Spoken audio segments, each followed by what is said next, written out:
Yes बेटा, next page से लिखो। Use of this that these those, use of this that these those.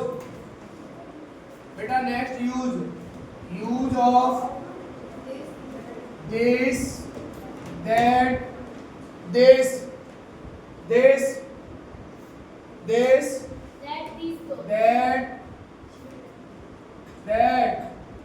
these those 4 word है बेटा, 4 word है, 4, और चारों वर्ड क्लियर करने हैं, चारों वर्ड क्लियर करने हैं, चारों word this that these those, 4 word है ना। काफी सारे वाक्य बनाएंगे अपन इससे, दिस दैट दीज दोज। तो अब देखो, आप जैसे मैं बोर्ड पे लिख रहा हूँ वैसे लिखना नोटबुक में। देखो दिस दैट, और गैप रख के लिखो बेटा, दीज दोज,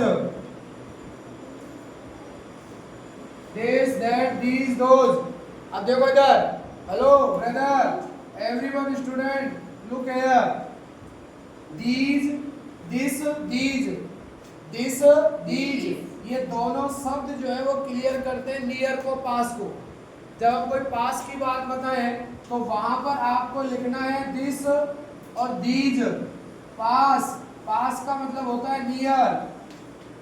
नियर की बात अगर करेंगे, अपन कहते हैं यह बोर्ड है, तो आप कहोगे this is a white board, this is a white board. अब ये व्हाइट बोर्ड जब एक से ज्यादा हो तो आज को आप बोलोगे these are white boards. Singular के लिए, प्लूरल के लिए, दोनों किसके लिए, नियर के लिए। एक बार पूरा मैं लिख देता हूँ, देखो दीज, ये दोनों जो वर्ड है बेटा नियर के लिए आते हैं, लेकिन ये देखो आप, ये और ये देखो दैट, ये दोनों वर्ड होते हैं सिंगुलर। जैसा लिख रहा हूँ वैसा ही नोटबुक में लिखना, जैसा आप देख रहे हो बोर्ड वैसा। दिस और दैट होते हैं सिंगुलर, दिस और दैट सिंगुलर। बोला कर मुझसे कुछ, बोला कर, संडे खराब हो रहा है ना। हाँ, यहाँ पर देखो दैट, और ये देखो बेटा दोज, ये दोनों वर्ड यूज आते हैं फार के लिए, और फार का मतलब होता है दूर। फार का मतलब दूर, नियर का मतलब पास। अब देखो इधर देखो, इधर देखो, दीज और दोज, दीज और दोज दोनों शो करते हैं प्लूरल को। किसको करेंगे, प्लूरल। प्लूरल मतलब बहुवचन। एक से ज्यादा की बात करें तो प्लूरल बहुवचन, और एक की बात करें तो singular. This that singular, these those plural, this these near, that those far. Clear? अच्छे से लिखो, अच्छे से बनाओ, कोई बात नहीं, कोई बात नहीं, डजेंट मैटर। अब अपन इनके देखेंगे यूज। पहले पैटर्न बनाएंगे और पैटर्न बना करके इनके यूज अपन देखेंगे।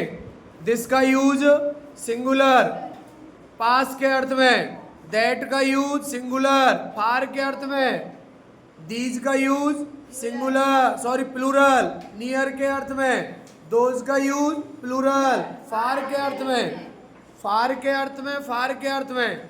अब इनकी अपन हिंदी लिखते हैं। दिस का मतलब होता है दैट, लिखो नोटबुक लिखो, दिस मीन्स यह, देखो बेटा दिस मीन्स यह, दिस मीन्स यह, this means, this means that, that means, that means these, ये, these means, these means those, those means वो, दोज मीन्स वो, those means, those means these और दोज प्लूरल, दीज और those plural, these और those plural, these और those plural. जबकि this और that singular, this और दैट सिंगुलर। पैटर्न लिखो आप, pattern, pattern PATTERN, pattern PATTERN, pattern. सबसे पहले क्लियर करते हैं दिस और दैट को, सबसे पहले क्लियर करते हैं दिस और दैट को। बेटा इधर देखो सब एक बार, दिस दैट, दिस दैट, और इनके साथ आप लगाओगे इज। कब लगाओगे? जब आपको बोलना हो है, क्या बोलना हो है, और जब आपको बोलना हो था तो आप इसके साथ लगाओगे वाज। क्या लगाओगे? वाज। और वाज क्या है? बी की सेकंड फॉर्म। इज क्या है? बी की पहली फॉर्म। इज का पहली फॉर्म, वाज का second form, be third form. तो अगर आपको है बोलना है हिंदी में तो इज लगाओ, अगर आपको हिंदी में था बोलना है तो वाज लगाओ। दिस और दैट दोनों के साथ यूज होता है क्या? सिंगुलर। जबकि दीज और दोज दोनों के साथ यूज होता है क्या? दिस और दैट किसके लिए? दी, दैट और दोज किसके लिए? चार के लिए। Next other word, next other word लिखो, नोटबुक में लिखो अदर वर्ड। अब देखो, आप देखो बेटा, वह एक लड़का है, वह एक लड़का है, वह एक लड़का है, वह एक लड़का है। He is a boy. एक मिनट वापस पॉइंट पे आ रहा हूं, डोंट माइंड, बिल्कुल चिंता मत करो। अब हम यहाँ पर आपको सिखा रहे हैं दिस और दैट, इसलिए आप यहाँ पर लिखो दिस इज अ बॉय, है ना? दिस मीन्स ये है, दैट मीन्स वह, बिल्कुल दूर खड़ा है लड़का, तो आप यहाँ पे लिखोगे बेटा that, that is a boy. आप लिखोगे दैट इज अ बॉय, वह एक लड़का है। यह एक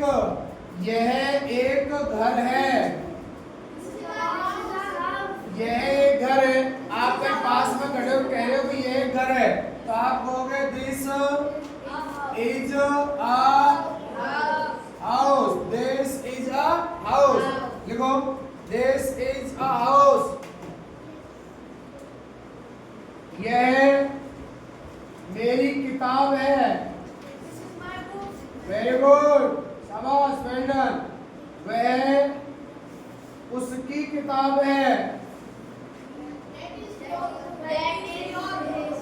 that is her book, that is her book, that is her book, that is her book. शाबाश। This is a book, that is his या हर बेटा मेल फीमेल के हिसाब से बुक। कोई समस्या? कोई दिक्कत नहीं? ठीक है।